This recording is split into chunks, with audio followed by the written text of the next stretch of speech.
বাংলাদেশের সাম্প্রতিক রাজনৈতিক অস্থিরতা এবং বৈদেশিক প্রভাব নিয়ে নতুন করে উত্তপ্ত হয়েছে আলোচনা। মূল কেন্দ্রবিন্দু একটি বক্তব্য যেটা ঘিরে প্রতিক্রিয়া জানিয়েছে প্রতিবেশী দেশ ভারত।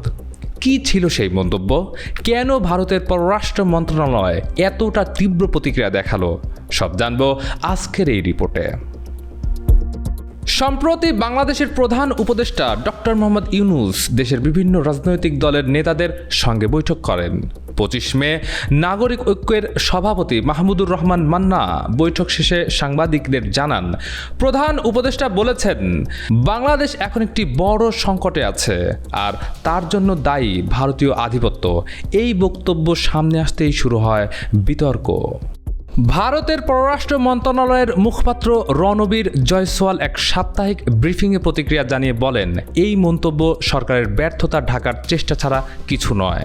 তিনি স্পষ্টভাবে জানান, বাংলাদেশে যে সমস্যাগুলো রয়েছে তা সম্পূর্ণভাবে দেশটির সরকারের দায়িত্ব। বাইরের কাউকে দায়ী করে সেসব সমস্যার সমাধান করা যাবে না। জয়সওয়াল বলেন, আইন শৃঙ্খলা রক্ষা, প্রশাসন পরিচালনা এবং স্থিতিশীলতা নিশ্চিত করা সবই সরকারের কাজ। তিনি এটাও বলেন, এই ধরনের মন্তব্য আসলে জনগণের দৃষ্টি অন্যদিকে ফেরানোর কৌশল। এই প্রতিক্রিয়া থেকেই বোঝা যায় বাংলাদেশের অভ্যন্তরীণ সংকটে ভারতের নাম জড়ানো একেবারেই অপছন্দনীয় তাদের কাছে। বাংলাদেশের রাজনৈতিক অঙ্গনে বর্তমানে সবচেয়ে গুরুত্বপূর্ণ ইস্যু আসন্ন জাতীয় নির্বাচন। বিভিন্ন রাজনৈতিক দল চায় ডিসেম্বরের মধ্যেই নির্বাচন হোক।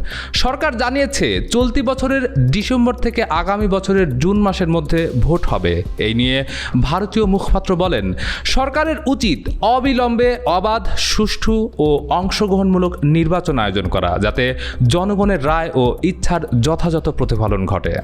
সংলাপের এক পর্যায়ে উঠে আসে মিয়ানমারের রাখাইন প্রদেশে ত্রাণ পৌঁছাতে বাংলাদেশের ভেতর দিয়ে মানবিক করিডর তৈরির বিষয়টি। তবে এই প্রশ্নে সরাসরি কোনো উত্তর দেননি মুখপাত্র জয়সওয়াল। তিনি শুধু এটুকু বলেন, বাংলাদেশের সব পরিস্থিতি ভারতের নজরদারির মধ্যেই রয়েছে। যদিও বাংলাদেশ নিয়ে তীব্র বক্তব্য দিয়েছেন মুখপাত্র, তবুও ভারতের অবস্থান স্পষ্ট। তারা বাংলাদেশকে গুরুত্বপূর্ণ প্রতিবেশী দেশ হিসেবে দেখতে চায় এবং দুই দেশের সম্পর্ক যেন ইতিবাচক ও গঠনমূলক হয় তা নিশ্চিত করতে চায়। তাদের মতে এই সম্পর্ক হওয়া উচিত বাংলাদেশের জনগণের স্বার্থ ও আকাঙ্ক্ষার প্রতিনিধিত্বকারী। বাংলাদেশের অভ্যন্তরীণ সংকট এবং এর সাথে ভারতের সম্পর্ক নিয়ে বিতর্ক বাড়ছে। এখন প্রশ্ন হচ্ছে, এই উত্তেজনার পেছনে রাজনৈতিক উদ্দেশ্য কতটা আর বাস্তবতা কতটা?